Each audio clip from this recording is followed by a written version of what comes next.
KJJ Weather. Brought to you by Plum Supply. Plum Supply kitchens and baths. Your home never looks so beautiful.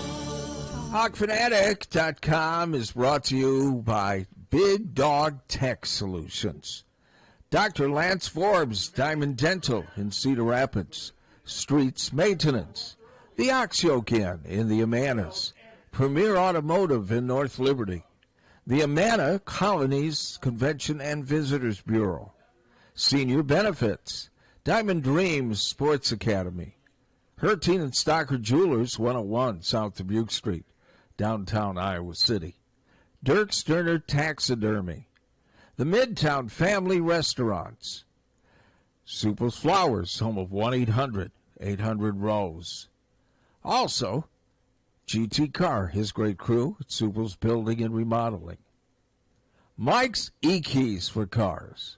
Steve Anderson, Hawkeye Title and Settlement, and Patrick Eads and his staff at Deary Brothers Ford on Mormon Trek.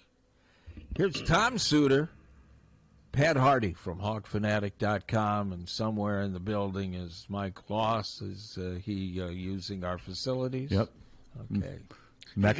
He got lost. Did you like that? Did he really? No. He's here. No. He actually timed it perfectly. I told him a little after 9, and he said the drive wasn't that bad, and it does look like the snow's quit. Yeah, there you go. Yeah, there's slick spots. And Tom, you know Mike. You guys I do. Okay. Yeah. And Captain Steve, you know of Mike. We'll introduce you guys. Yeah. This is the man that makes it all happen over there. Right, yes. He's been captain for a long time. Yes. Is he due for a promotion? Well. He's due for a demotion. We've had people call in and say, he's not a real captain. He never served in the military. Well, maybe he once was on a boat. No, you don't like boats. No, I can't swim. Well, then I think they've got a point.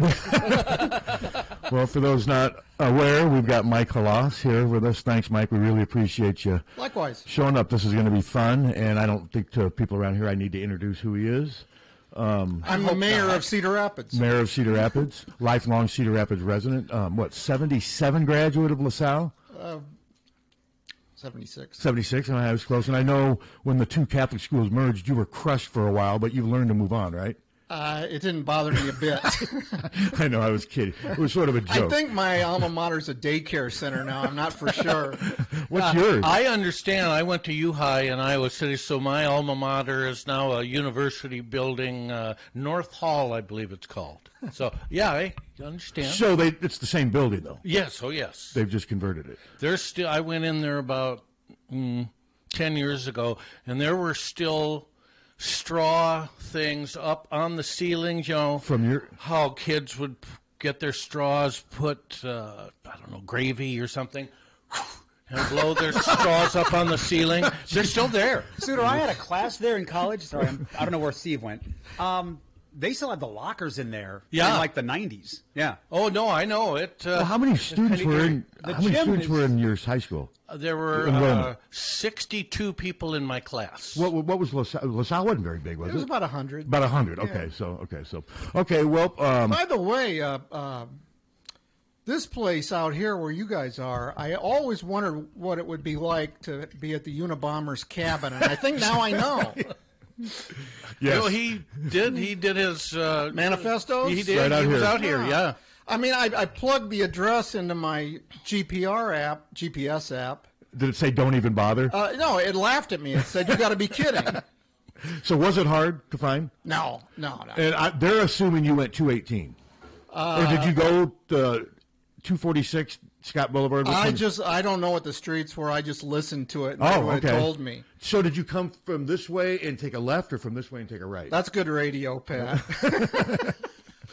I'm just trying to figure out which way you got here, because there are two distinct ways to get there here. are. I'm more worried about getting home. Well, you'll get home, because I think it is. It kind of stopped snowing already. No, I don't mean that. Just that I feel like I'm already hopelessly lost. You can follow me out. I will lead you to the promised land. We can get out of here, and I'll be able to lead you to civilization again. Right. So, well, Mike, I mean, obviously your situation, it's been, let's say, well covered. Things change. I mean, it just, and I think you've even said you were, It's hard when you're the person living it to realize what a big deal it is, but what you've done, there's not many left. Guys works at his hometown paper for over 40 years and never leaves, could have left, didn't want to leave, happy doing it, and then all of a sudden there's sudden change, and you were sort of overwhelmed by the reaction, weren't you?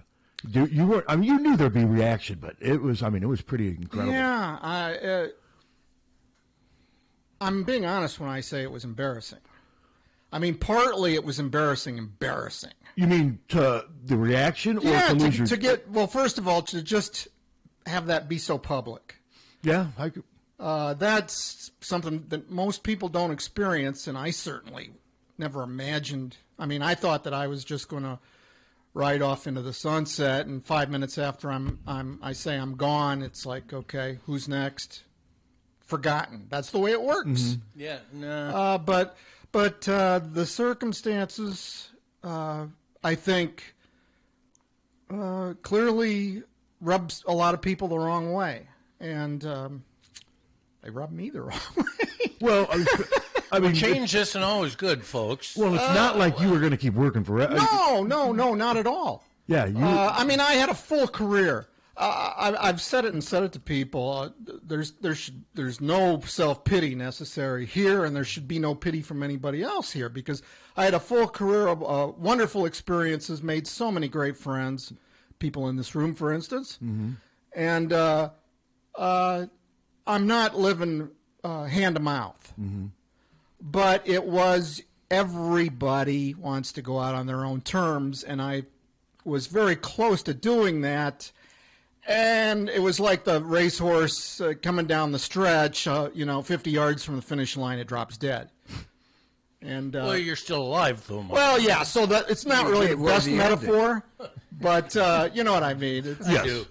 Yes. Let's just say that the horse veered off into the infield. But Mike, the bigger picture too is it's just not a good sign for the state of journalism, too, because these were. This is me speaking. This isn't you. These were salary cuts. That's me speaking. And I'm not... As far as I know, that's 100% true. Yeah, and I've lived it. I remember, I told you I was 51 when I lost my... And it is embarrassing when a company says, yeah, we don't need you anymore. And it's... But you learn to live on, but I had to figure something out. See, what's nice about you're in a situation you can kind of dictate your future now, and you already started with talk about the Substack thing that you've got going, and it looks like it's gaining in popularity, a lot of people, and that's a way to keep your name out there, to write about whatever you want, and to get paid.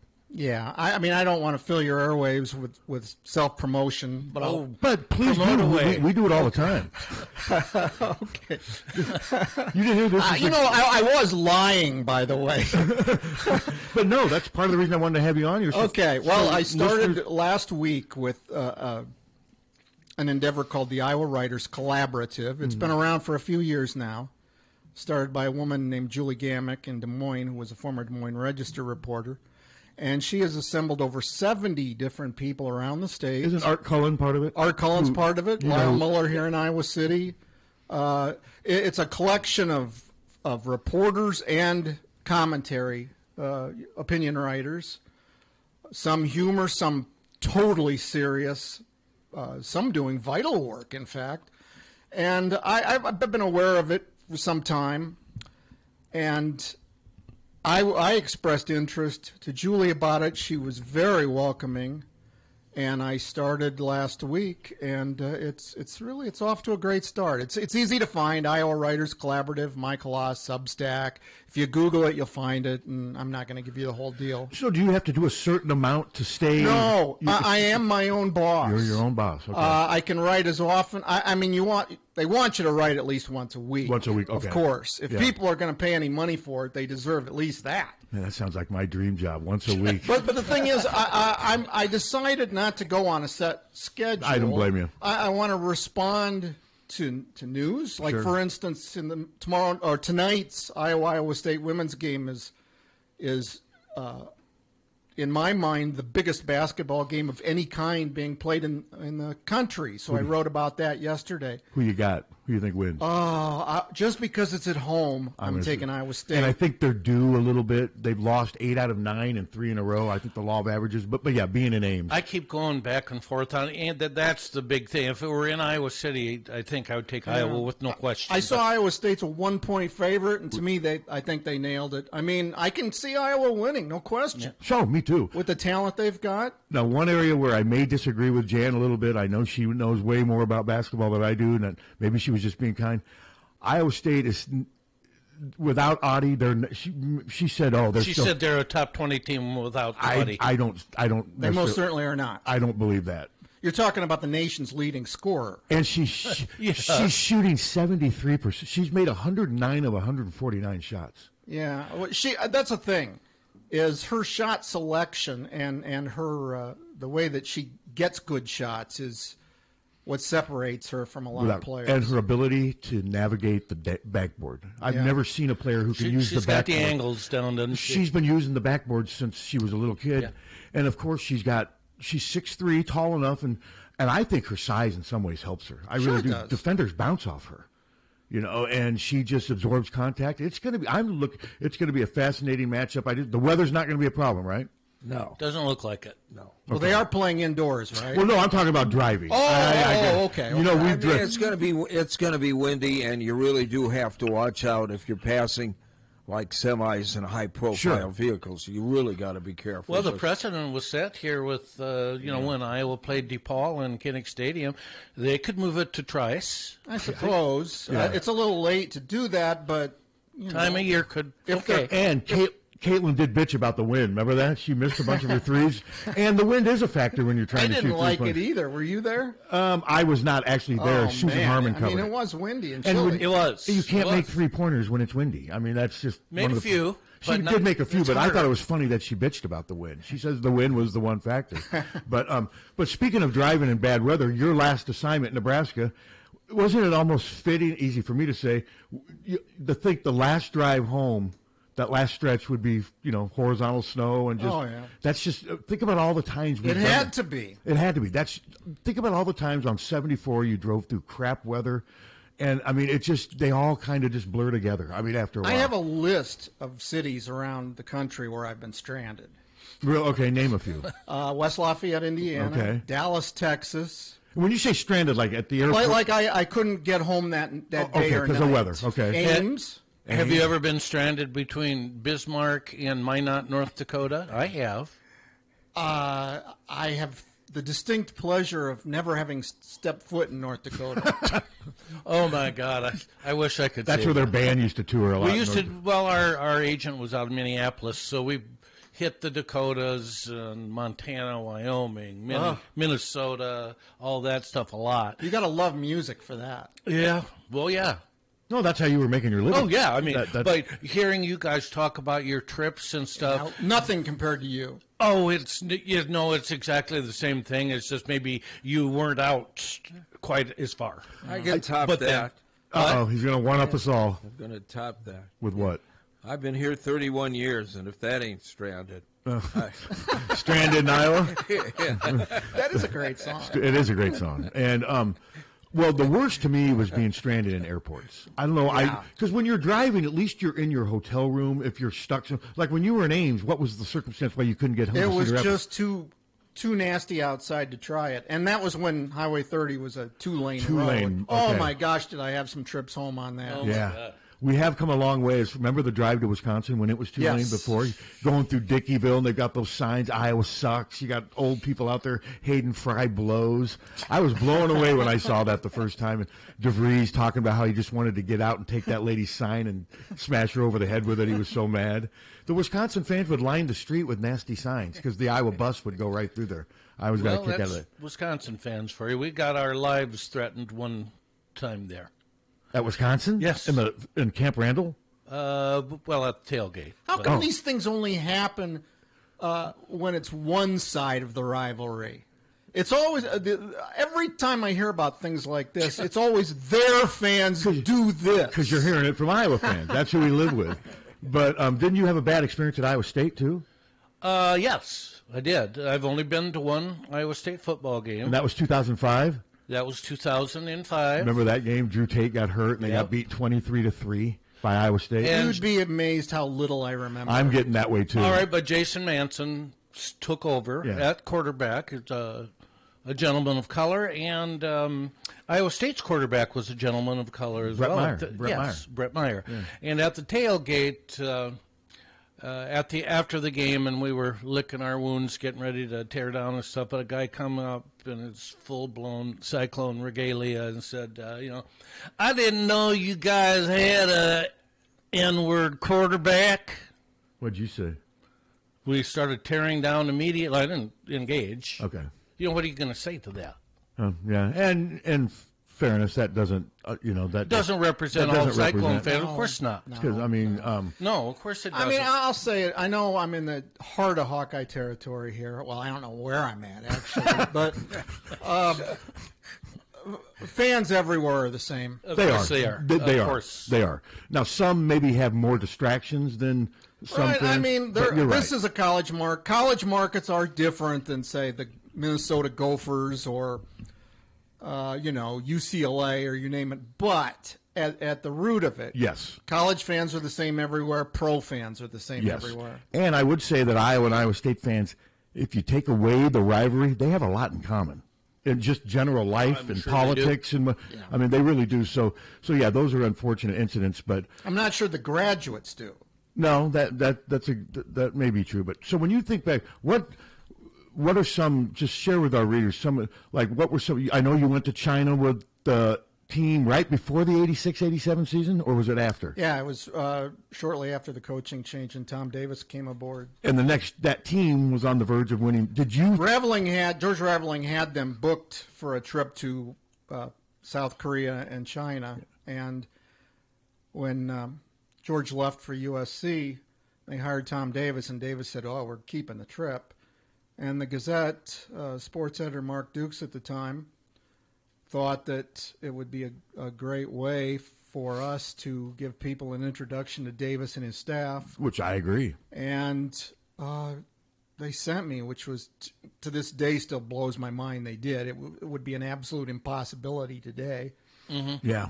But it was. I mean, by the time I got home from that trip, I knew every player on the team. That makes a difference too. Oh yeah, and I mean, I still, I can't say that I'm pen pals with the guys on that team, but whenever I see one of them, they know me and we talk. And you weren't much older than those guys. You were in your 30s. Once they got to know, I was in my 20s. Or late 20s. Yeah. And once they got to know me, it took a while on that trip. About halfway through, I started to get the confidence of some of them, and we would talk and what a colorful bunch it was. Oh my God, so that many was a talented, interesting, incredible team. The fact that almost 40 years later we still remember the names of them says it all. Yeah, and I still remember Gerald Patio, the guy who ended the season by making all those 3-pointers, and I'll never forget that. I mean, I mean, Armin Gilliam, Freddie Banks. I remember we're going that. down. Let's remember at halftime, George Wine, the SID, was giving us Final Four information about New Orleans. And, I mean, I think Iowa always had 16, 18, 19 points at halftime. And it's like, I'm going to get a free trip to New Orleans. I think they were up by 18, if I remember correctly. Yeah. And it just looked like there's no – but then Gerald Patio just – and they didn't do a good – basketball, though. It is. Right. Ebbs and flows. You never freaking know. No, you don't. What's interesting is at that time I was bartending at Spaghetti Works in the Comedy Shop, and I watched the first half at home, and then I drove at halftime to this 15-minute drive, 20-minute drive. By the time I get there and punch in and get ready to work, I was already down by like 4. I missed the whole thing, and I couldn't believe how quickly it happened. So when you're watching that game, when did you start to think, Jesus, no, we're not, this ain't – can you remember that? I know it's a long time ago. Yeah, to pinpoint a moment, I can't, but it just – I mean, the vibe for Iowa was bad from the very get-go in the second half. Yeah, it's like they were playing not to lose. Yeah, they cut it to single digits fairly quickly, and then it's like UNLV has got that feeling. Yep. No, the polar opposite of that, and I assume you were there because I was there for the Press Citizen. Remember when they were losing at Kansas? In 88, I was not at that game. You were not at that game. No. Well, I remember sitting next to Randy Peterson. We both had our stories written. Because, those days you had to file it on your old, what were those things called, those first computers? The radio. Remember those things? You put the cuffs on the Tandies. God. If the crowd made too much noise, the thing would jiggle all over the place. Well, I had my story written, then all of a sudden, Kent McCausland started making threes, and it was one of the greatest comebacks. And I'll never forget that, just trying to get through that whole thing. But that was a great comeback. And when you think about all the coaches that you've dealt with over the years, think about it. I mean, Dr. Tom, Hayden Fry. I mean, that's another thing when you look back. Isn't that something? I mean, well, I don't want to speak for you, but you've dealt with a lot of really. You had Bump Elliott. Bump retired the week I came here at the Press Citizen. When I interviewed him, I asked him the time, and he's like, "Well," and I didn't know Bump at all. He's like, "Well, I knew you were coming, so I figured it was time to step." He said that since the Press Citizen hired me. That's and why. And the thing is, he was serious. Do we have a call? No. Okay. No. But and you covered mostly Iowa, but.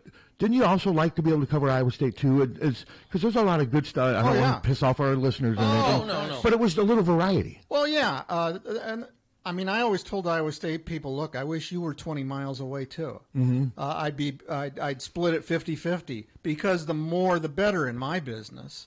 The more people are interested, the easier it is to cover, the more interesting stories there are. But yeah, I had some great memories covering Iowa State. I mean, Johnny Orr was unlike any other. Yeah.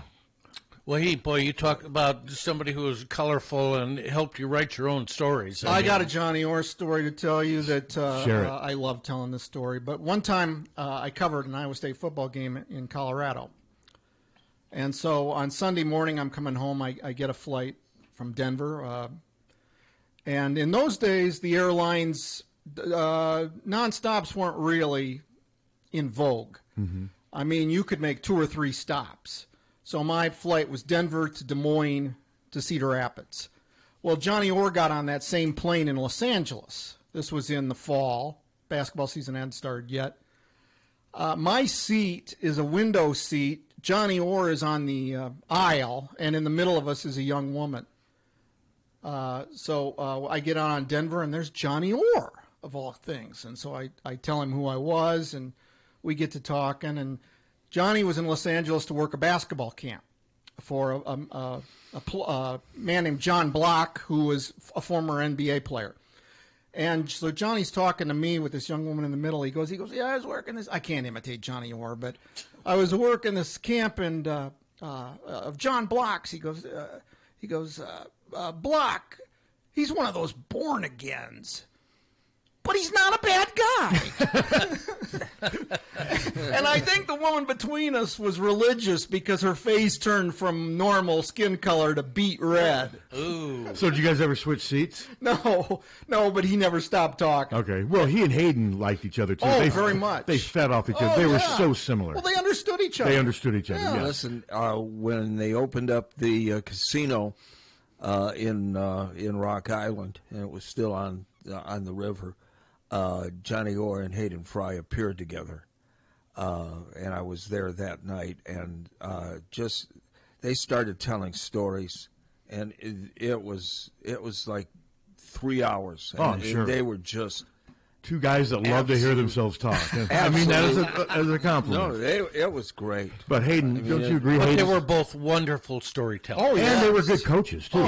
For sure. I mean, everybody talks about how Fry would have his annual blow up on a Tuesday press conference. But what got dismissed was how way more often he'd want to have some laughs. Yeah.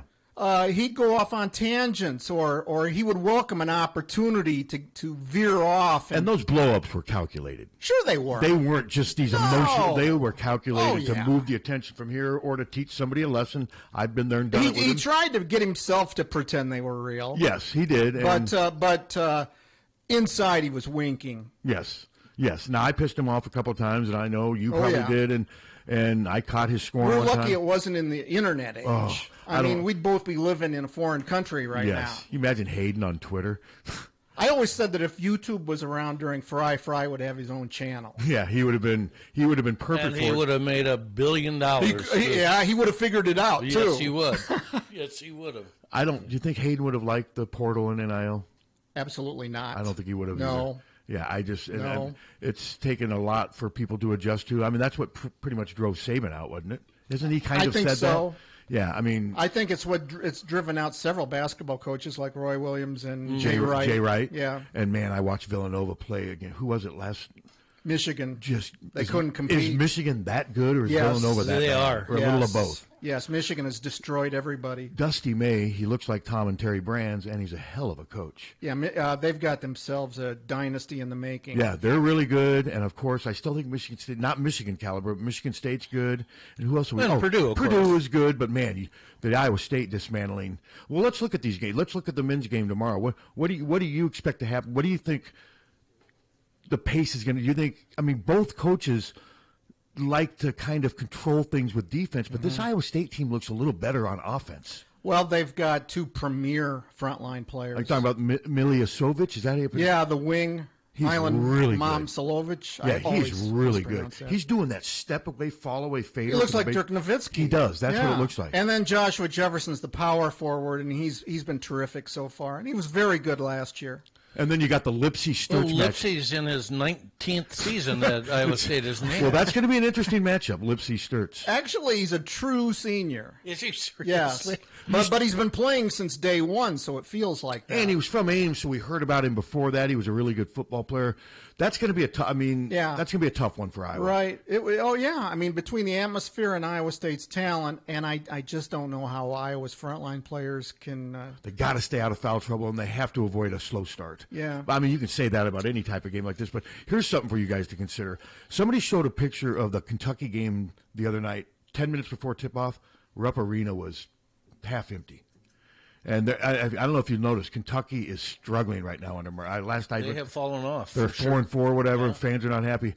Let's say Kentucky gets rid of Pope.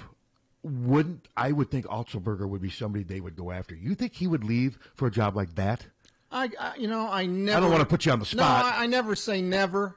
But wouldn't he deserve it? He's done well enough at Iowa State to where a place like Kentucky maybe would be wise to consider someone like that, like Penn State with Campbell. Yeah, I mean, it'd be pure guesswork, but I never believe anybody when they say, the coach loves it here and he's so happy and he's never going anywhere. Well, and I've even doubted Kirk over the years. Now, it turns out that but there were times when Kirk was thinking of leaving. I mean, if he would have gotten the offer you can't refuse, who's to say? Would you say the closest was Jacksonville in 2002? As I understand. That's how I understand. I know there were times when he could have coached at Penn State or Michigan where, when they were really struggling, but I think he just felt he had a better situation here. But people don't even know the offers Campbell got, but Florida State, he could have had that job if he wanted it.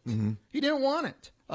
He looked at it, didn't want it, and I think it was very wise of him. Well, he's from Ohio, and Penn State's got a lot going for it. Obviously, I don't need to remind you of that, and I'm not surprised that he took this job. And if I'm an Iowa State fan, I'm frustrated, but you have to be appreciative because he was loyal. Yeah.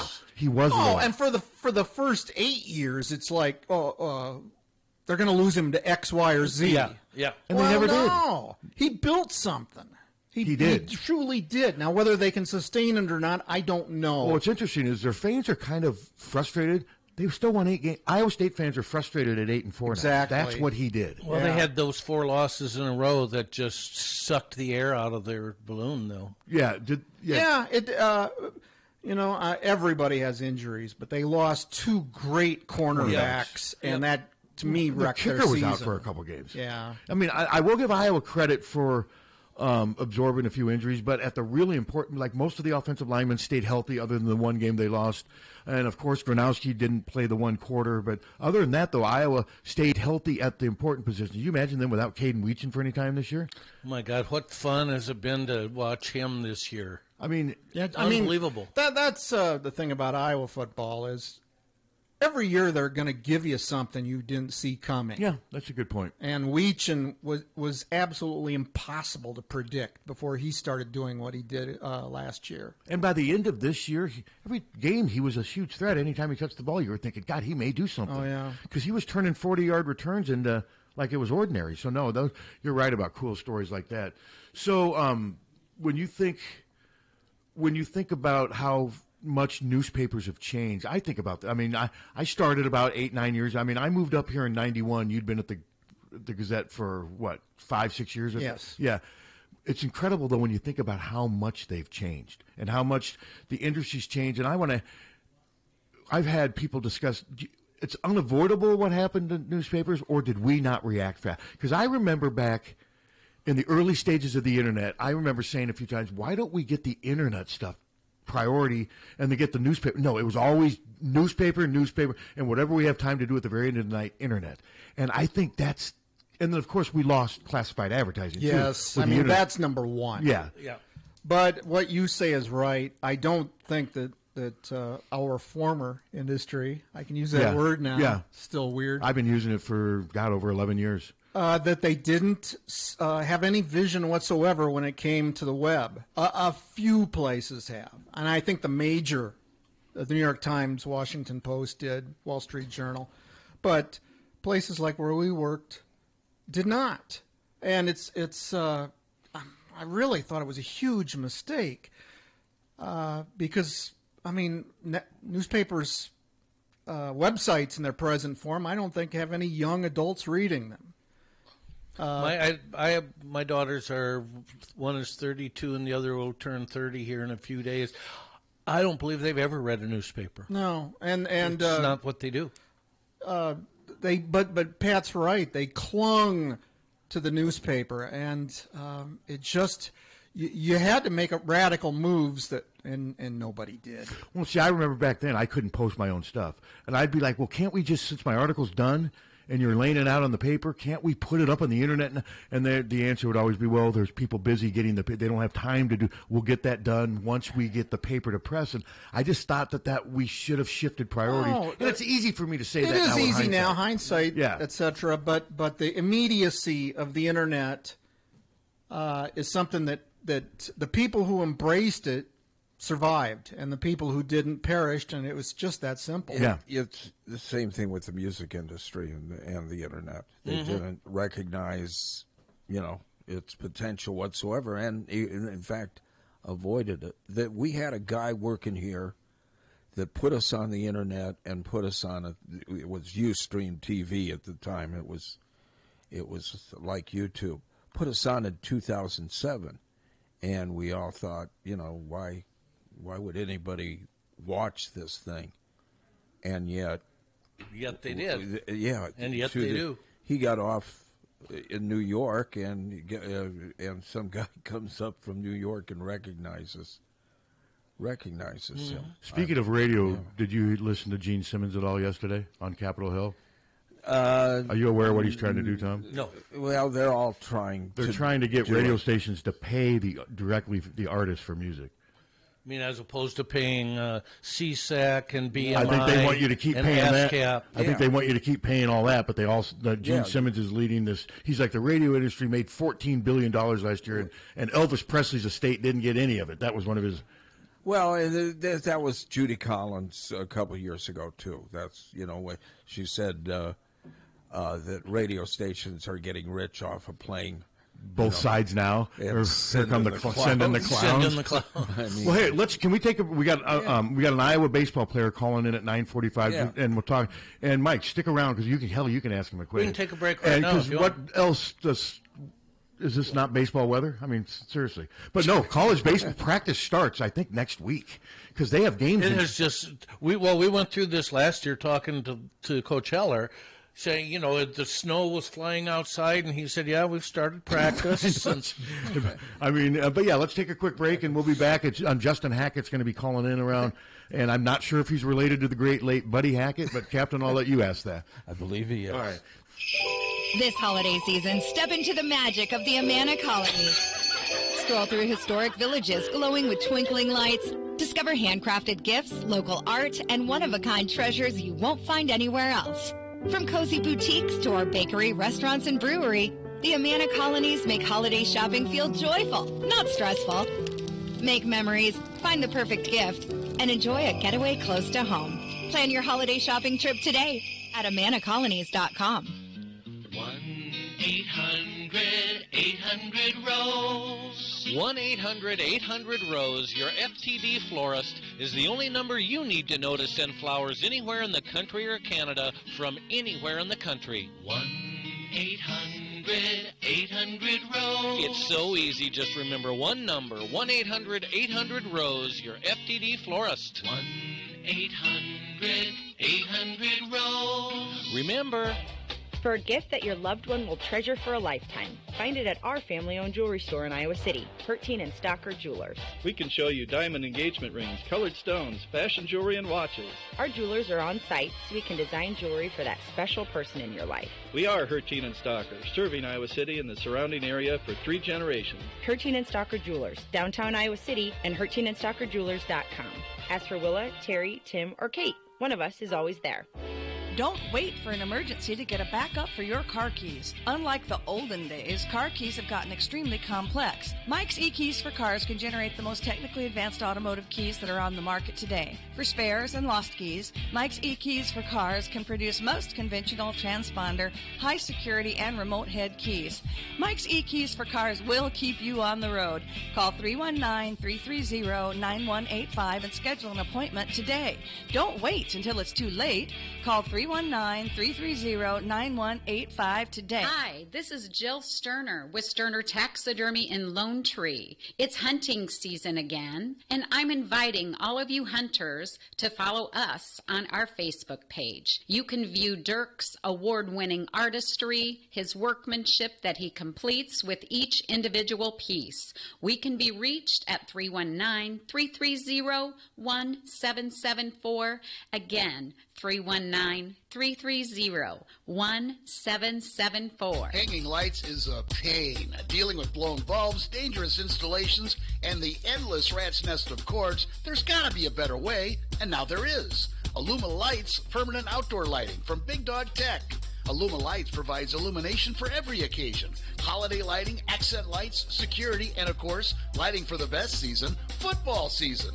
The Illuma Lights app lets you create your own patterns with color, motion, brightness, and static control over every individual light, or use Big Dog's presets to transform your home or business. The professionally installed track system makes Illuma Lights LEDs virtually disappear until you turn them on.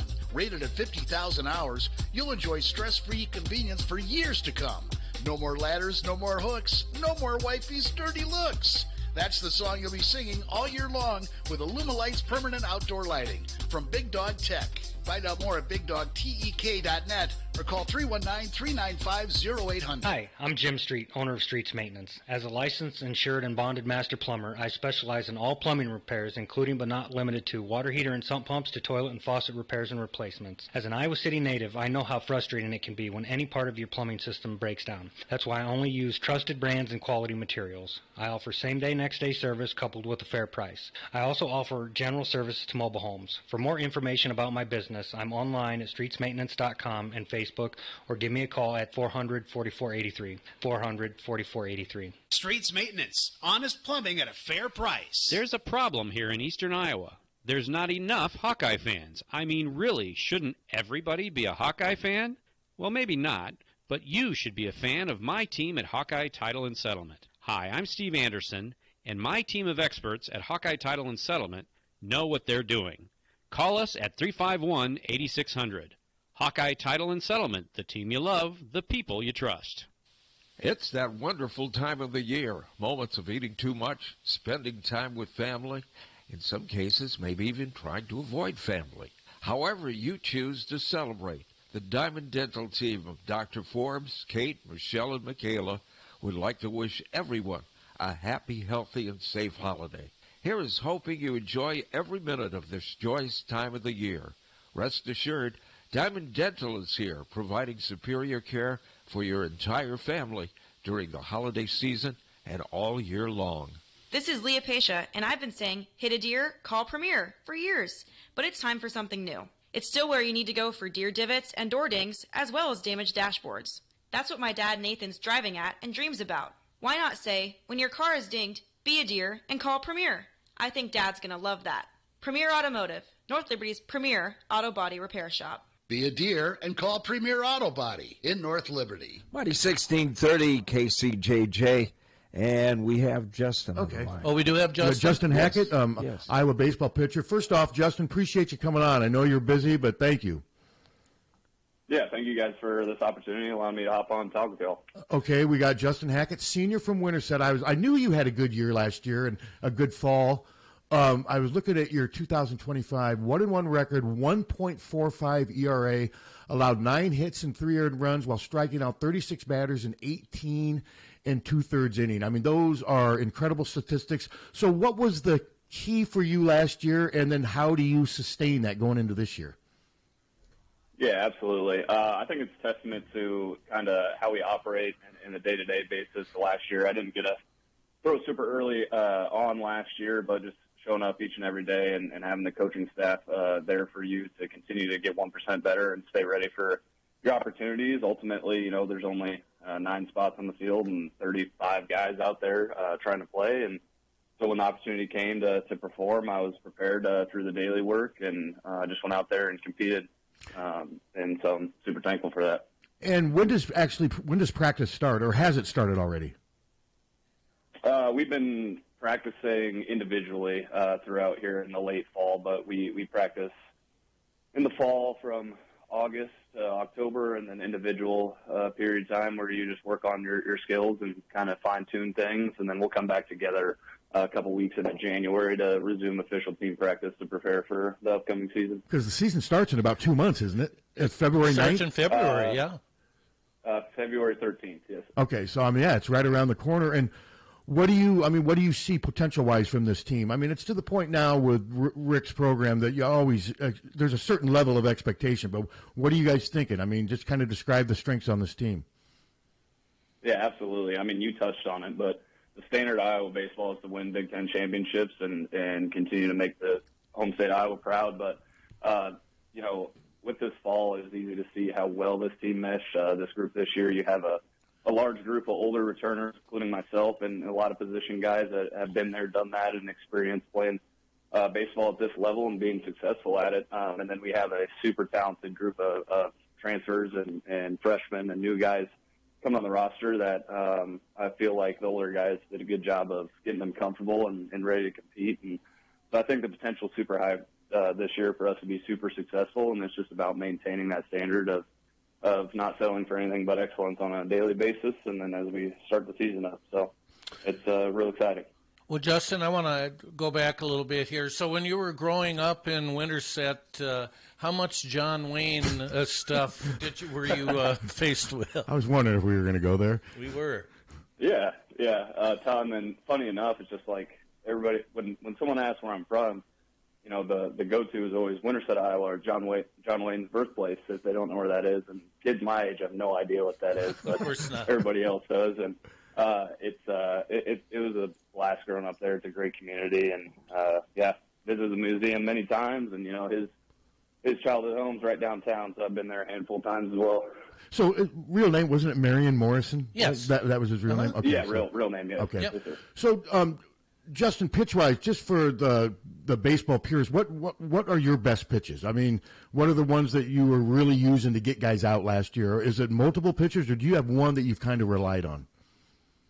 Yeah, so I throw four-seam fastball, cutter, slider, curveball, and a changeup. Okay. Last year, it was very valuable for me to command the changeup. The changeup is one of those things where, you know, they have pitching machines for obviously hitting off fastballs, or they can simulate breaking balls. The one thing they can't simulate is a changeup, just with the weird spin. And it's super effective for me last year. So it was one of those things where I used, you know, the majority of the time in my outings, and it was really successful for me. And just being able to command that allowed me to have more success. So that's probably my go-to. But I'm such a competitive individual that it's just like, when I'm up there, it's my best versus your best, and I'm going to bet on myself every time type of deal. You have to do that as a pitcher. You do. So, Justin, how much have analytics helped you as a pitcher? Yeah, absolutely. In today's age, there's so much, value and all the numbers and stuff, but you can't get too lost in it. I'd say, for me, the analytics part of things allowed me to really double down on what I did well versus you can get lost in the world of numbers and how your pitches move and like, oh, that's not good or whatever, and try to fix little things that maybe won't, give you a ton of improvement, but just buying into what I do well. So For example, for me, I carry my four-seam fastball well, and so I like to play the north-south game with my pitch movements, and analytics told me that, and so just kind of buying into that, and it's been super helpful in my development over the years. And speaking of over the years, I pitched a long time ago in the 80s, and I remember back in my day, if you were a high school kid, you could throw over 80. People are like, wow, that's pretty good. And 90s was unheard of. We had a pitcher at Dowling. I was in 8th grade. His name was Joe Stefani, and he threw a couple pitches over 90, and it made the Register wrote stories about it. The Yankees drafted him. Now, Justin, it's almost unusual not to throw at least 90 at this level. At least, I mean, on your staff right now, I assume most guys can throw at least 90, right? Yeah, absolutely, yes, sir. It's amazing how much that has changed. Yeah. Where do you think it's going to be 10 years from now? Do you think it's going to get to the point where we could have guys throwing maybe 100 consistently? I mean, yeah, if you take a look at, you flip on a big league ball game nowadays, it seems like every guy that's starting or they're bringing out of the pen, probably 60, 70% of them are throwing 100 miles an hour. So I can definitely see it getting to that point. Well, we've also had Rick on here and says, Rick's like, velocity is important, but he goes, if you're a Big Ten pitcher and you're throwing 93 with no location, no movement, you're going to get hit. I mean, obviously you agree with that. Talk about the challenge that it's more than just velocity. Right. So, I mean, you touched on it with kind of that question anyways in the first place, but the velocity kind of just gets you in the door nowadays. It opens up opportunities for you to go play baseball and play baseball at a high level, but it doesn't mean anything if you're throwing 95, 4 balls in a row and just giving up 3 bags. So it's that balance of understanding how you need to move to throw hard, but then again, you have to be able to move the ball around the zone. Fill the zone up and really put the hitters in defense mode. I know Coach Heller's more of a defensive guy on that end, but just like our pitching coach always says, like, you got to always be on the attack, and Coach Heller always, talks about that and filling up the zone early, and basically you're playing offense out there on the mound. So, it's vitally important to, we've seen guys over the past couple of years that maybe don't throw as hard, but they fill up the zone and change levels, change speeds, and they've been super successful.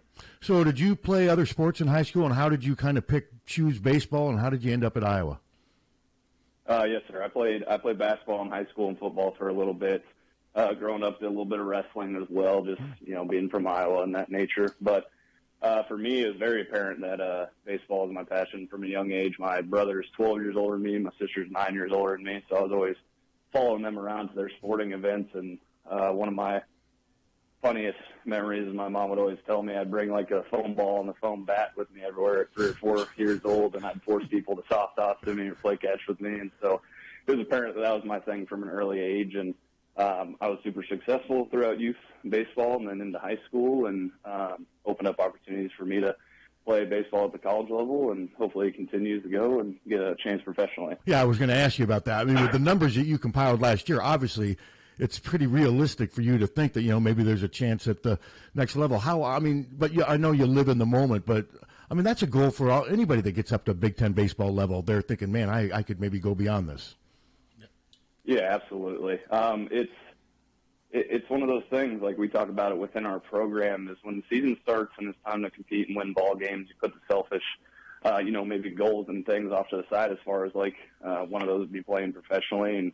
And ultimately, when you really think about it, having that opportunity in front of you and earning that opportunity to go play minor league or major league baseball will come from you staying in the moment and taking care of putting the team first, versus the other way around, guys fall in traps of putting their desires to play professionally first, and ultimately doesn't help the team win. And then they obviously struggle a little bit more on that end. So you're absolutely right. Just staying present and doing what we need to do to win ball games, and that'll take care of itself if we're focused on the right things. I got to ask you, I went to Drake, no baseball. Iowa State doesn't have baseball. Northern Iowa does. Does that, I mean, as somebody who's at Iowa, do you have any thoughts on that? Do you think that's unfortunate? I mean, obviously you'd love to play Iowa State in a home and home, wouldn't you? Yeah, absolutely. It's super unfortunate, and actually I've known guys and coaches through the years that actually one of my pitching coaches growing up played for Coach Heller at UNI, and then knew a couple guys that played at Iowa State before it shut down. But yeah, that would bring baseball to a whole new level in the state of Iowa, and it's unfortunate that those programs decided to shut down. I want to ask one last question, sure. Then we got one question that we end all of our interview with. So this time of year, how often are you on a mound pitching? Right now, not at all. Okay. We just started. We took a little bit of a breather after the fall and some developmental stuff, and then we're just ramping back up. So a lot of long toss, a lot of catch play, and then here in a couple weeks, closer to kind of Christmas time, we'll start getting back on the mound, and you got a couple months there to prepare. And I remember pitchers love, at least I did, most pitchers it seemed like love to do long toss. Yeah, love it. It allows you to really just kind of stretch the arm out and feel the spin off the ball. So. Yep. So, Tom, okay. Well, Justin, we really appreciate you coming on. I know you're busy. Yep. Good luck with everything. Look forward to covering you guys this winter and this spring, of course. And thanks a lot again. And, Tom, go ahead and wrap it up. Okay. So, Justin, your cell phone goes off. You look down, and the name that flashes on the screen is Beth Getz. And that's, of course, the director of athletics at the University of Iowa. And she said, Justin, you're just the guy I want to talk to. I need your help. We need to get some money in here in the next couple of months. I need you to hire a band, an act, or a singer to fill up Kinnick Stadium. Who is Justin Hackett going to hire to fill up Kinnick Stadium? That's a great question. In today's age, he's had a very successful past couple of years. I know country music's popular, especially in the Midwest. I listen to him, but I'd probably choose Morgan Wallen to come and fill up as far as his popularity, and feel like that'd get some fans in the seats there. Well, you know what? I think that's a great choice. There have been a number of other Hawkeye baseball players who have picked Morgan as well, and I think you're right. I think he would totally fill up Kinnick Stadium. That is a great answer. I think I just read something on the internet that he was the #1 download or something. Something I saw. I would absolutely believe that. No, that's a great choice. And thank you again, Justin, for joining us this morning. We appreciate it. And good luck this season. We'll be tracking you. Thanks. All right, we got to take another break, and then we'll be back. Okay. Diamond Dream Sports Academy, 20,000 square foot indoor facility, holds 8 batting cages, space for infield work, space for throwing and pitching, and all your arm care needs. Offers private instruction, group lessons, camps and clinics, leagues, memberships. Rentals available at Diamond Dreams, is open to the public. Our top level instructors include former professional, college, and Olympic athletes. Our coaches will help these athletes achieve their full athletic potential. Develop a strong work ethic and a solid base to build. The last thing you want to do is look back and wish you had worked or played harder. Locally owned and established in 2005, Diamond Dreams is Eastern Iowa's premier training facility. Located at 2905 Stoner Court, North Liberty. Call today and reserve your time. 319-665-2173. 319-665-2173. When you go to a family restaurant, you want 3 things. 1, a wide selection of breakfast, lunch, and dinner items. 2, you want those selections to be affordable and delicious. And 3, you want to be treated like family. You get all 3 at the Midtown Family Restaurant. Breakfast items available anytime the doors are open. Legendary tenderloins, onion rings, and hot roast beef sandwiches. Daily specials at each location, and no matter if you're coming in solo or with a group of 20, you get the same special family treatment. The Midtown Family Restaurant at Court and Scott Streets and at the Walmart Plaza on Highway 1 West. Follow them on Facebook or at MidtownFamily.com. The family's waiting for you. GT Carr, owner of Supple's Building and Remodeling, has been offering unmatched service and quality for over 25 years. The trained professionals at Supple's Building and Remodeling will install and guarantee the products used in any job, no matter how big or small. They also stand behind their work and offer no-nonsense, exceptional customer service from design to completion and beyond. Whether it's a simple window replacement or a major house addition, you'll have the confidence that Supple's Building and Remodeling is committed to quality. Visit Supples.net or call them today at 319-337-2246. Hi, this is Tiffany at Senior Benefits. Are you confused with Medicare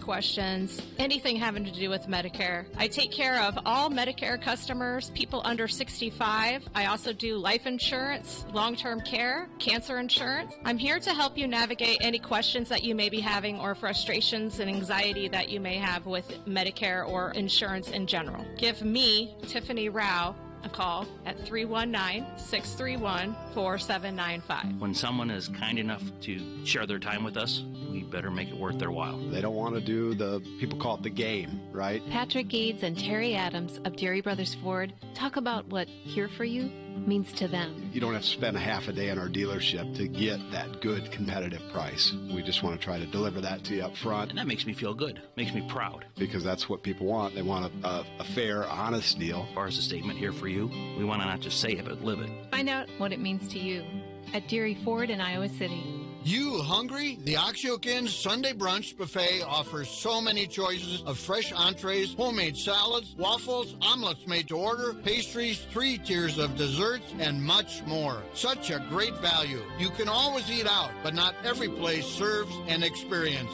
Serve 9 until 2. See you this Sunday. You'll always leave happy at the Oxyokin in the heart of Amana. The Oxyokin. Ho, ho, ho! I'm Captain Santa. Hi, Captain Santa. Hi, boys and girls. It's time for another KCJJ radio auction, the Santa Store, with over $70,000 in goods, merchandise, services, and lots of great food. And remember, KCJJ gift certificates make great stocking stuffers. We'll see you Friday morning at 6. For a list of our items, please check out our website or app at 1630kcjj.com. From the Harty and Stalker Studios in the heart of the Hawkeye Nation, this is the mighty 1630 KCJJ, Iowa City. Harty and Stalker Jewelers, making memories, making moments. Meteorologist Rodney Price will see winds diminishing out of the northwest through the afternoon with a cloudy sky and falling temperatures into the mid-20s by late afternoon. Tonight, mostly cloudy skies, light winds, and lows will drop into the lower teens. Snow looking likely for Thursday afternoon. Could see a couple of inches. Highs reaching the mid-20s. That's a forecast on the mighty 1630 KCJJ. It's 30 at our studios. KCJJ weather, brought to you by Plum Supply. Plum Supply kitchens and baths. Your home never looks so beautiful. Are we back officially? We're back. All right. We had fun on the break talking about whatever we were talking about. I can't even remember already. Musicians, different musicians. I can remember, but I won't bring it up. But again, thank you to Sam Basler for helping to arrange that interview with Justin Hackett. I did not ask him about the Buddy Hackett relationship. No, you should have. I should. You think he's heard of Buddy Hackett? No. No. All right, you're probably right. No. Do you think anyone Have has? you heard of Ryan Reynolds? Yes. Only because we told you. No, I know who Ryan Reynolds is. He was in that movie, what's the movie? Life, where the alien gets on their ship and eats them all and kills them all. Remember that one? He was in that one. Have you ever seen the show, the soccer show, the team that Ryan Reynolds owns with the it's called Welcome to Wrexham. Yeah. It's on FX. It has gotten me to become a fan of low-level soccer in England. Why? Because it is so grassroots. A town, a team, and heartbreak and hope.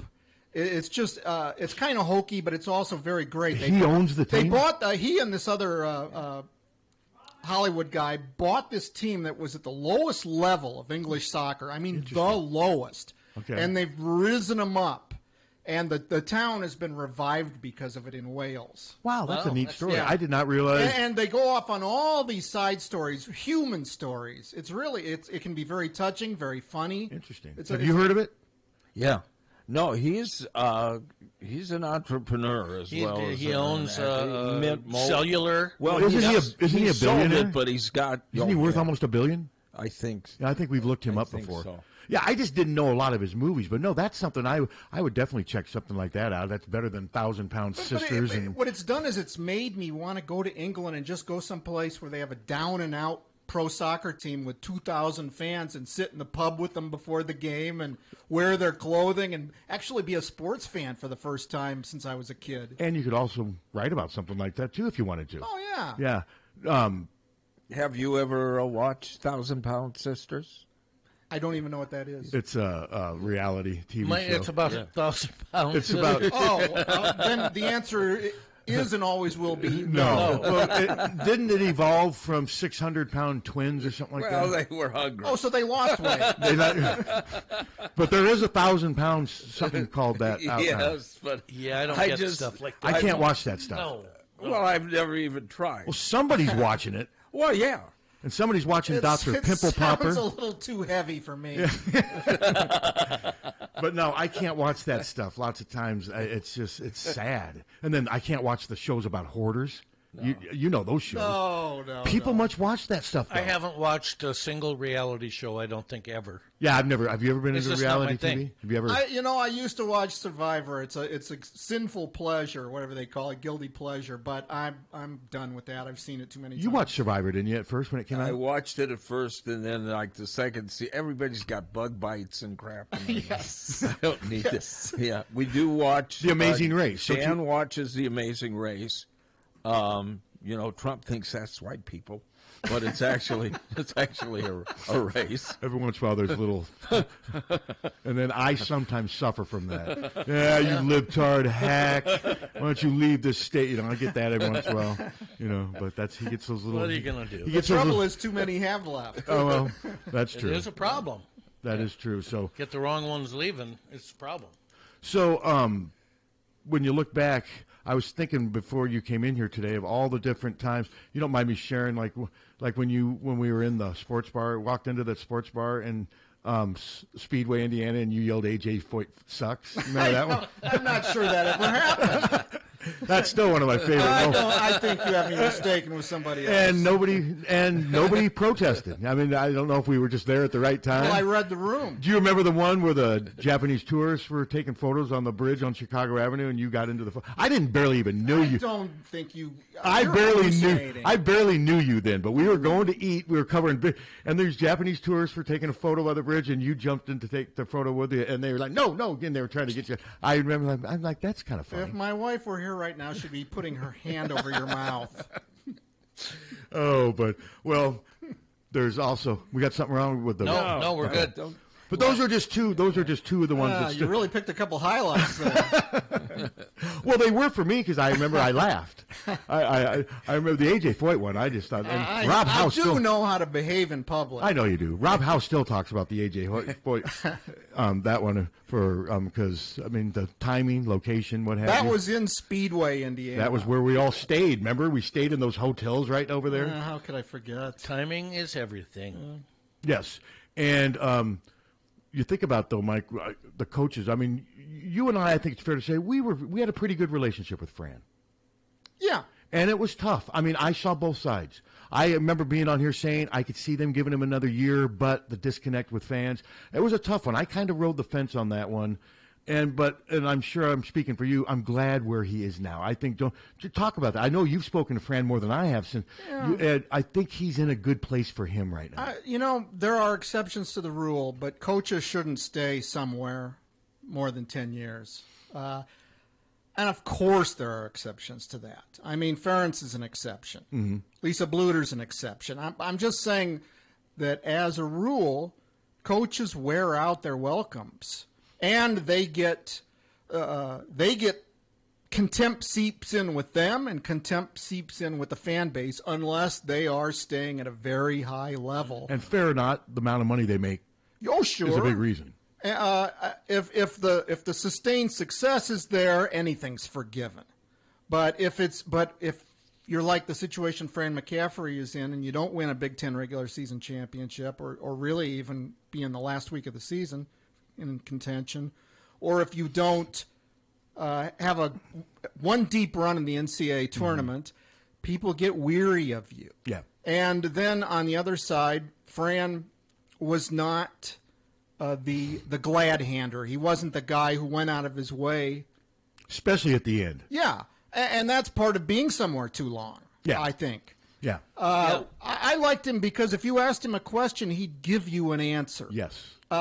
I never had, there were a couple times when we had our to-dos, but you could talk. I always was able to talk it out with him on the side, and And then it was as if it never happened. Yeah, he called me in one time when I was still at the Press Citizen, and he called my editor and my sports. He didn't like something I had written about recruiting, but he had misconstrued what I had written, which I guess doesn't reflect very well on me. But when I explained it to him, never held a grudge. We just moved on. But he was still early in his run. I can't remember what exactly it was about recruiting, but I just think when they lost, and you've said this, the loss to Richmond. That was the killer. Never recovered. Yeah. Never recovered from that. And the thing is, they were coming off a high. Yes. And it was the same thing with Alford back in the day when they won the Big Ten tournament, and 4 or 5 days later they lost to Northwestern State. It wiped out that Big Ten tournament completely, and the only thing people remembered was that NCAA loss. If they would have gotten to the Sweet 16 the year they got beat by Richmond, I think McCaffrey would still be the coach, and the attendance would be robust, and people would be clinging to that. It was like they won the Big Ten tournament and won a couple of NCAA tournament games, and we're not greedy here. We just want to experience what that's like. There have been 100 teams that have been to a Sweet 16 since the last time Iowa was at one. And then with what T.J. Altsberger's doing at Iowa State doesn't make it easier here to accept. It doesn't. But no, that's right. But we haven't experienced it in so long with the men's team that it seems almost impossible. Oh, and there are teams that fall into Sweet 16. Yes. Oh, yeah, you're right. And Iowa seems to fall out of. I mean, just I don't know. It's hard to explain. But that Richmond loss. In fairness, I watched that game. It wasn't like a fluke. That point guard. He's still playing pro ball. Yeah, that point guard just took it to Iowa. They didn't have an answer for him. He ate us alive. Yeah. I mean, Bohannon was But Iowa had the better team. Oh, without question. And then Richmond went to the second round and got slaughtered. Yes. That didn't help either. That did not help. But speaking of that team, I mean, a lot of great stories while we've been doing this, but the rise of the Murray twins, being the fact that they were from Syria, that's crazy. Think about it. You had Kurt Warner, the rise of those are two of the biggest. Well, and Zach Johnson. Zach Johnson. Yeah, I mean that is the thing is where I've often wondered if I was being tested to see how much I would believe. Kurt Warner going from Kingston Stadium to the Super Bowl MVP. It's like, okay, did I die somewhere along the way, and is this some sort of test? And then 6 or 7 years later, I'm at Augusta and Zach Johnson wins the Masters, and it's like, okay, I've been dead for quite a while. And you were there, though, right? Yeah, that made a big difference. Oh, God, I bet that was great. It was incredible. When people ask me about, what is the most memorable thing you've ever covered, until the Iowa women's run of the 23 and 24, It was 1 and 1A, Warner and Zach Johnson. Okay. But the women transcended that. I was just going to ask you about the women because that's, as a longtime Iowa fan since I was literally 6 years old because my dad was in the athletic department, I have never had so much fun and I've never been so keyed in on a sport as with that Iowa women's basketball team. Caitlin Clark was just so much fun to watch.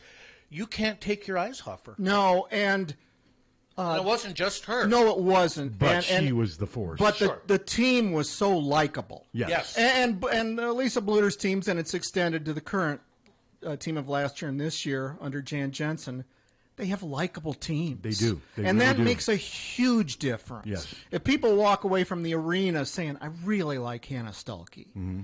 Oh, my God, what a difference that makes. And in men's basketball now, and it's been this way for quite a while, you don't get to know the best players. No, you don't. And it does make a huge difference. It's all about people. It always has been, always will be. Yep. And what's I've always noticed about the women, they seem to have so much fun.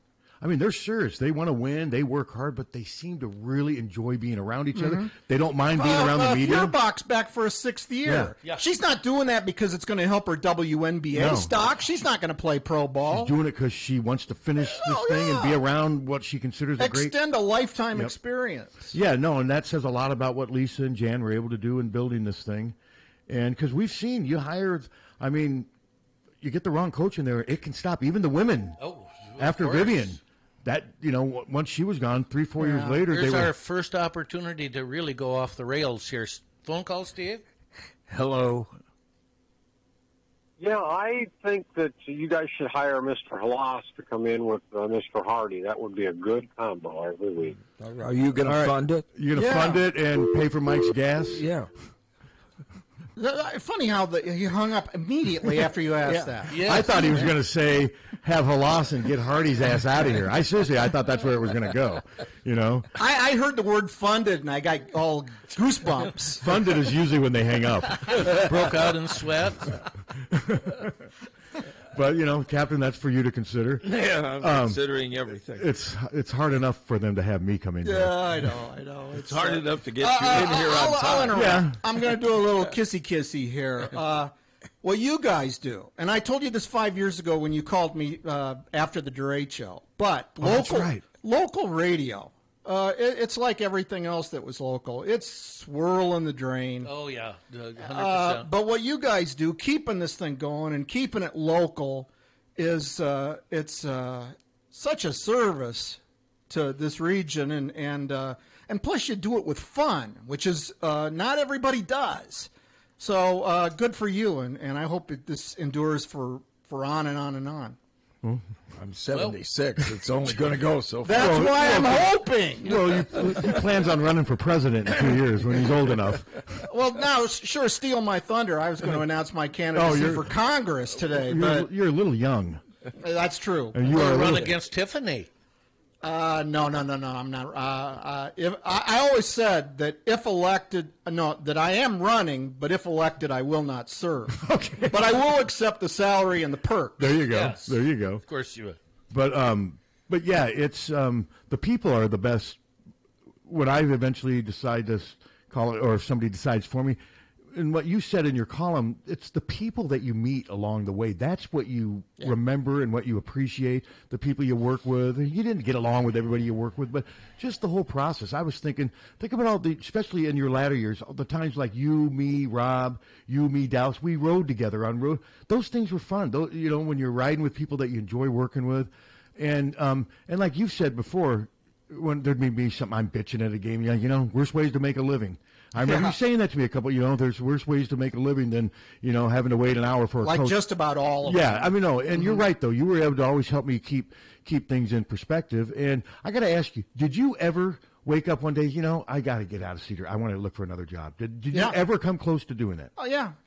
I don't talk about it much because. And if you don't want to talk about it, it's fine. It's there were a couple of times. I thought I had something on the line in Fort Lauderdale, Florida, after the '96 Olympics. So that obviously would have been newspapers. Yes. Okay. I covered the '96 Olympics in Atlanta, and I met somebody at Fort Lauderdale, and we became fast friends. And he had an opening, and it just didn't happen. And I was sorry it didn't, but at the same time, in hindsight, it's like, who was I kidding? I don't know anybody there. I don't have any relationships. But you would have there. adjusted. You say that, but you don't know. No, you're right. I mean, I had no institutional knowledge. And you have since gotten married. Yeah, I would never have met my wife. Yeah, no, you're right. So I'm not one of these people who say things happen for a reason. I think that's nonsense. I don't believe in fate. I think you're in charge of your own life. But I do look at what could have been, and you might get wistful, but then I look at what wouldn't have been, and it's like, okay, I'm not going to complain. No, you're right, and you are in charge of your own life, because when I left the newspapers, I was kind of at a crossroads. I was 50, 51. I didn't want to stay in newspapers. I didn't want to leave Iowa City. I really didn't. I didn't know what to do, and then people they're like, why don't you start your own website? And then fortunately, I had family members who could help finance it, because this stuff's not cheap. To build 2 websites, you'd be amazed at how expensive it is. Yeah. And to do it the right way and what have you. But yeah, it's you're right though. I could have chose to leave, but I didn't want to. And I'm glad I didn't. Now, it's not easy. This last 10 years have not been easy, but it's been rewarding at times. I can proudly say we're the only free website left that covers Iowa. We don't use Google ads yet. And a lot of the stuff around us is, I don't want to say crumbling, but a lot of the stuff around us is eroding. Is that maybe a fair word? Oh, it's accurate. Very fair. Yeah. And like I said, the key is just to stay the course. And if you're out there listening and you want to advertise or even make a donation to the website, that's easy to do. Because every other site you go on now, and even your old employer, you go on there and you have to contend with Google ads. Yeah. And one of the things I hated the most about my former job is people complaining about the website, including me. I used to complain. Like, Mike, I tried to read your thing, and every time I get to paragraph 3, see, you're doing it again. But it is though. I don't work there anymore. But that is the Google ad problem. I mean, there's a lot of money in it. It is. No, and I think you've got a real niche. And on top of that, you have roots here. Yeah. And I didn't realize until the last 2 weeks how much that matters. Oh, it does matter. It takes a long time to grow roots in a media job. But once you do, you've got a real advantage. And these guys have helped me. I mean, I've been here since 2008. That's helped push my brand. And there's a lot of Hawkeye, I don't know about a lot, but there's some Hawkeye fans that hate me and hate you guys. Well, hate you, maybe not you, but they also listen and read. Wait, what did I do? You said, though, you agree, the haters maybe read and listen as much as the lovers. Don't you agree? I'll tell you, the best compliment you can get in this business is, I don't always agree with you, but I'll read you. And it's like, that. Yes. That is the way it's supposed to be. Yes. I mean, I try to read opposing viewpoints.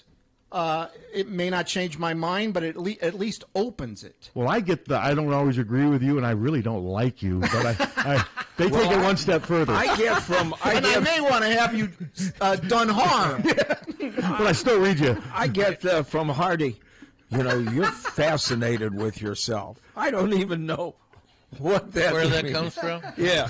It's a compliment. Mike, I wanted to ask you, your writing style is something I have always enjoyed. I love the way you use the language, and you don't get to see it often enough, especially in sports journalism. So when did you know that, God, I really am fascinated with how words fit together and how sentences form paragraphs? When did you know that I love words and I think I could be really good at? And I want to add on to that too, if you don't mind. Piggyback. Did you ever think you'd go new? Was it always sports? Did you play a lot of sports growing up? What was your fascination with sports on top of what he's saying? Okay. Well, I'm like zillions of formerly young males. I love sports. Okay. I was not a great athlete. I 5'11" and I'm slow and I'm not. I put round pegs in square holes. You name it. But I always enjoyed it. I mean, a basketball in the driveway or softball or you name it. I always enjoyed it. I wanted to be around it. But no, that was not my goal to be a sports writer. Although my mom had a photo of me on a kitchen table on top of a newspaper when I was 3 months old, and I would show it to people and said I could read back then. And the funny part of that story is that there were some dumbbells who believed it. Well, your dad owned the bar, right? He did. 25 years. What was it called? Ernie's. You ever heard of it? No. It was in what is now called the Czech Village. Back then it was just 16th Avenue. Working class, right across the river from a meatpacking plant. And that taught me I don't want to be self-employed. I want to work for somebody else and have them worry about stuff. Well, especially in that type of work. That ain't easy work. Oh, no. I used to clean his bar every Sunday morning, and that was miserable. And that said, go get an education, man. And that was was that your first job working for? No, I worked at a Hy-Vee for 3.5 years. I worked for the U.S. Census Bureau in Iowa City one summer, 1980, when I was a student here. Okay. I'm like everybody else. I had a variety of odd jobs. Well, the nice thing about the position you're in now, you can write about anything. Yeah. You can write about the Hawkeyes if you want to, but you can write about the Cyclones. You can write about politics. I know you've got political views, and like we all do and what have you, but you've got a lot more flexibility. Yeah, and I don't want to be one of those people alienating anybody. I would rather have fun with things than... But yeah, I mean... you can have fun writing about politics. Like if the derecho had hit last week, I'd be writing about the derecho right now. Yeah, well, we're not at home. You didn't have any power for 16 days, did you? Right, but I would go downtown to the arena where they had Wi-Fi set up for people and use it there, which is what I did during the derecho. So you were without power for how long? Without power for 11 days, without television for a month. Think about that. Captain? No, I won't think about that. Tommy, what do you have something? Oh, I was just going to say that I spent many Saturday nights at Ernie's when I lived in Cedar Rapids, so I apologize for any mess that was there on. That was probably well under past new your time, ownership. So when did your dad sell it? Oh, that was the early '80s. Early 80s? Yeah. So that'd be, Tommy, you were like way 10. Before my time. Wait. He was at his first level. Tommy, were you the 10-year-old that was showing up every Saturday night trying to pass yourself off as 21? That could have. Well, yeah, I'm from Iowa City. I had a lot of experience with that. There you go. I'm trying to think when I first got on the beat. No, I'm sorry. I'll finish your question. Thank you. I didn't always want to be a sports writer. I enrolled at the UI as an English major. I did want to write, and I had some great teachers. David Morrell, who created the Rambo character, was a teacher of mine, and he was a terrific teacher. It was fun to go to his class. That helps. And I took a couple of expository writing courses where it was, nonfiction, but the teachers I had in those things were wonderful. But then there were the courses you had to take to get a degree, which I just suffered through. Chaucer and that sort of thing, and Shakespeare. Well, I don't even remember, but it's just like, oh my God. And then after my junior year, I said, how am I going to make a living doing this a year from now? I would tell people I'm going to teach, but I knew I wasn't going to teach. So it's like, I got to figure out a way to make a buck doing this. So it's like, well, why don't I try the journalism side? So I went over to the DI, and they hired me for my senior year as a sports Wasn't Batterson writer. working? Was he there with you? He was, yes. I think God he rest started his second soul. semester. Okay. A fellow we both know named Jay Christensen, who went on to the Los Angeles Times, worked there, and God bless his soul. Yeah, well, he's still alive. I know. That's why I didn't say rest. And so I got the bug doing that, and that's where I stayed. And the DI is a really good product. Oh, yeah. I mean, those guys, I was a journalism major, but at Drake, I didn't have near the Times Delphic came out once a week. I mean, it was not near the structure that you have here. And no, it's a really good situation. And you were fortunate you were able to get hired by your hometown paper. I started part-time because most people do. My sister-in-law saw a want ad in the classified section that they needed part-time help, and I needed something that tied me over till I found a real job. Mm-hmm.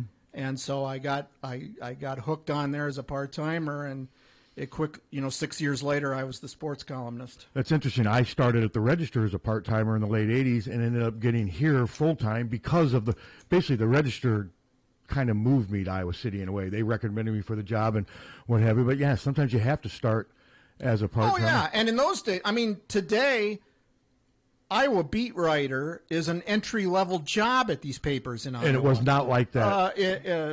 When we started out, you had to crawl and climb and prove yourself. It's funny you say that. I worked at the Sheldon Mail Sun, the Northwest Iowa Review, the Register, and then I got the Press Citizen. When I got here, I was the youngest guy in the beat. I was 26.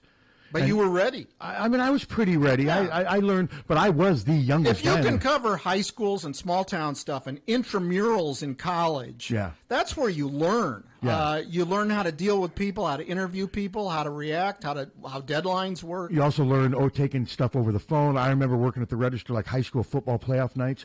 We'd take calls from all over the state. Mm-hmm. You'd have to get an 8-inch story together and get it done. I remember that's the first time I ever heard of Tim Dwight because a guy called in. City High had just lost to Pleasant Valley. Dwight had played his first game as a freshman varsity in the playoff, and I remember typing in that story about some kid named Tim Dwight who on his first carry scored on an 80-yard touchdown run, and boom, the rest is history. I didn't know anything about him until that night. But you're right, though. That's how you start with this stuff. But what's so unique about your situation is the fact that you didn't leave.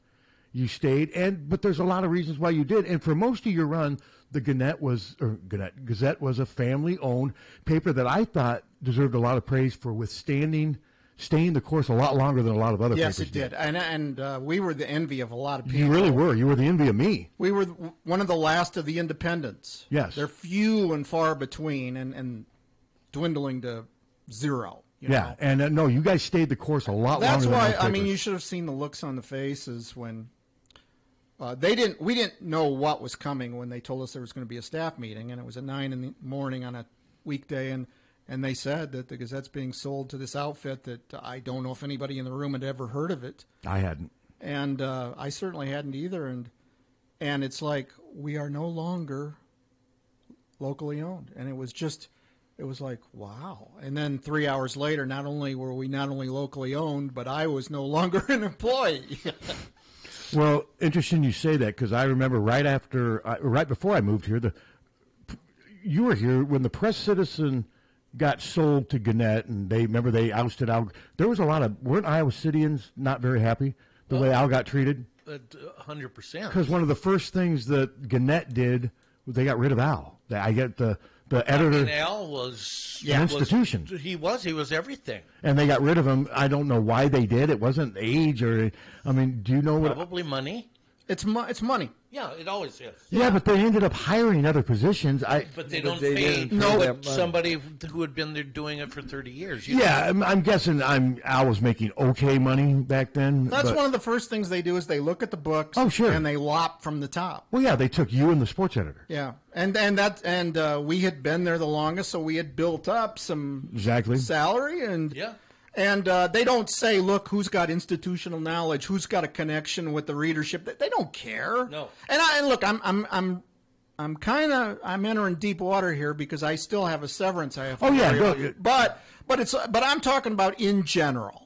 All right, it's happened all over America, and it's not just obviously the newspaper business; it's everywhere. No, I mean, look at the radio. You guys, we're talking to people right now who have been through this and who have been through it worse, and I have total sympathy for that. Think about that. You never had to take a furlough. No, I took 8 of them. No. I got a merit raise this year.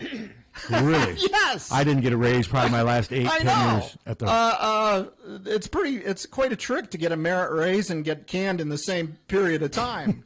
What were you saying? Well, no one would have believed even 10 years ago that we would be. I mean, the KXIC would be.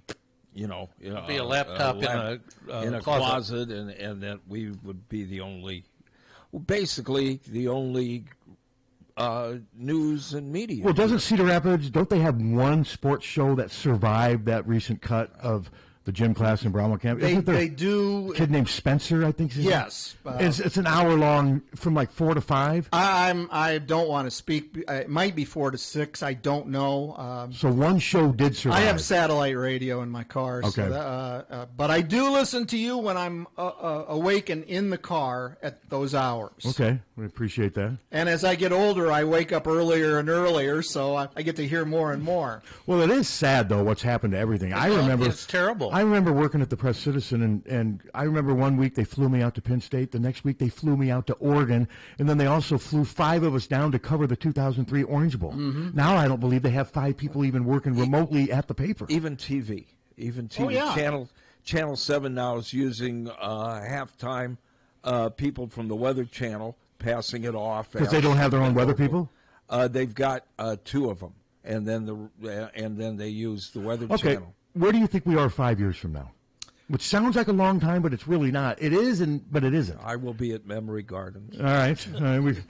Where do you think the industry will be 5 years from now? I think it's will be an extension of where it is now, where entrepreneurs like yourself, Pat, have bigger and bigger stakes, and traditional mainstream media is on the fringes. I should show him the Hawkfanatic bank statement. He may not agree with that statement. No, I know what you're saying. But I mean, I'm involved with something that's trying to become a statewide news network, and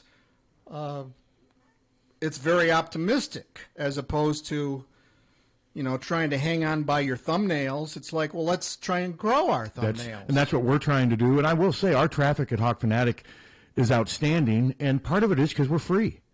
I've had people say it's easy reading, easy access, and don't have to deal with Google ads, but there's a cost for that too. You got to get finances to help that. There's interesting ways to go about doing it, but I'm with you though. It's all juggling. I'm with you though. I think 5 years now, places like Substack will evolve a lot more than places like newspapers. When you look at who's also on Substack, you got Dan Rather, Terry Moran. Terry Moran is on it. Brommelkamp. I mean, it's loaded with national. Well, I read something that Terry Moran's making over $1 million a year on Substack. Well, it runs the gamut from It's someone unlimited. like that to just a hobbyist. But I'm not trying to brag here. I got a big splash because of it. It's new in the first week, and a lot of people who said they would follow me wherever I go have lived up to their word. And so the first 10 days or whatever I've been on it, I'm really happily surprised. Now, I have to build it and I have to sustain it, and it's not going to. The first 10 days only comes once. Yes, that's right. But I do have a base, and I'm going to work very hard to try and make those people glad and to try and bring more people in. And there may be some other things down the road for you, too. I'm very hopeful and confident that that's going to happen. And I'm also going to do things in the private sector that I've never been able to do before because of my newspaper affiliation. Oh, yeah. Conflict of interest type stuff. Exactly. Okay. Yeah. So, I can't believe we got a Ben McCollum press conference at noon. You want to go say hi to him? Just for old time's sake? Hey, he's still walking in saying, hey, guys. Lose 2 in a row and we'll see what happens. Well, I know. So, yeah, I don't. Ain't that the truth? I'm not real confident about. I think the women have a better chance of winning than the men. Do you guys agree? That's no knock on the men. I'm not trying, but it's there and they're really good. I'll say Iowa will be prepared. Oh, I think they're always. Yeah. I think they were prepared for Michigan State. I think against Michigan State, though, they slowed it down too much. And I think Ben he's like, we took too long to get into our actions. There were times where Sturts was just, and by the time he'd get up there, they'd have like 20 seconds left on the shot. It just didn't work. It just didn't work. No, but the way they bounced back that showed me something. Me too. That was an impressive game. Maryland's not great, but they are a Big Ten opponent with a really good big man, and Iowa had no trouble beating them. I think this first season that Big Ten coaches will have more trouble adapting to McCollum than McCollum will to them. And he may not win all those games. There may be, but no, they'll compete. You're right about that. That Michigan State thing's going to be an aberration. Okay, what do you think about Izzo being on the court? I'm all for it. And it pisses me off. I mean, I like it when people bend the hell out of the rules and get away with it. All right, how about Kim Mulkey? The damn official ran into her and didn't give her a technical. Well, I don't like her as much as I like Izzo, so it's easy for me to be against her. I like Izzo. There's I want Izzo on the logo. I like Kim Mulkey, and I know that makes me public enemy number 1 around here, but she says, we're doing this my way. She does. Okay. She's very transparent. I give you that 100%. But the official ran into her. Why wouldn't you give her a technical? That's not her fault. It's the official's fault. The official could have teed her up very easily and didn't. And should have. Should have. Get off the effing court. That's an official's thing. Yeah. Yes. Tom, what do you think about people not subscribing to Peacock? That's another one of his pet peeves. They bitch about not being able to watch. It's not on TV. Well, that's your school and your conference making a deal, man. If you don't like it, you tell the school and conference. And if you don't like it, don't bitch that it's not on free TV. You gotta if you want to watch the game, you're gonna have to pay for it. I did see some athletic program just signed a deal with a hedge company Utah, and they're going to start having all these logos, and they're going to start putting logos all over the jersey. That's going to be very common. That's what's going to. NASCAR's done that forever. Yeah. Well, now NBA players have logos on. Each team has one corporate logo on its uniform. Yeah. Okay, and how about the uniform that Kim Mulkey wore at the Final Four? She had a Coca-Cola outfit on. Did it actually? Yes, she did. And my guess is she was getting paid millions to wear it. I'm sure she was. She could have taken it out for Halloween. But I did get a kick out of that. No, this has been fun. This has been a lot of fun, and it has. And we will keep promoting your stuff on here. And if any other changes down the road, we'll keep our listeners alert to that. And I wish I could keep going, but I do have to go cover so this press. Did I ask you the Kinnick question when we talked to you? No, we didn't. Well, then let's do that. Okay. Mike, with the extra time that you now have on your hands, you carry your phone around a little more, you look at it a little more often, and boom, phone rings, name Beth Getz pops up on your screen, and you say, okay. So you pick it up, and she says, Mike, I really need your help. We need to get some quick cash in here in the next couple of months. I need you to pick a band, a singer, or an act to fill up Kinnick Stadium. Who is Mike Hlas going to hire? Well, I think that's obvious, isn't it? Well, it is to me. You should get the same answer from everybody you ever ask. It's the band we all know and love, Stone Ground. Yeah. Jesus Christ. They wouldn't. Do you think they'd fill up half of one of the rows? I don't know who the hell they are. Who does? I was fed that answer. No, nor do I. Nor do I, and I've been doing this since 65. Well, to me, it's such an obvious answer today, and only like 2 people have picked it. It's got to be Taylor Swift. Well, if you want a guaranteed sellout, yeah. And only 2 people out of, 200 have said Taylor Swift. Now, Caitlin said, and Luca, they both said Drake. Wouldn't Drake fill up Kinnick? Yes. Probably. Yeah. Maybe not quite at the fervor. But you would have people coming from 1,000 miles away. Yes. Yeah. And I do think Morgan Wallen would probably do as too. popular as she is right now. I would, if it were Morgan Wallen, I would actually get in the car and drive further north. And I'd be right behind you. You almost made me miss the toilet when you said Stone Ground, just so you know.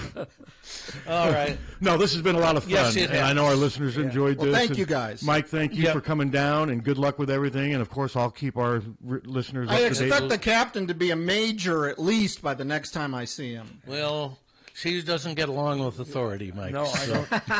I have a disciplinary problem. All right. We also want to thank Justin Hackett, Hawkeye pitcher, for joining us this morning. Stay tuned to some police reports from Tommy Lang and Captain Steve. Hawkfanatic.com. Check it out. It's free. KCJJ Weather, brought to you by Plum.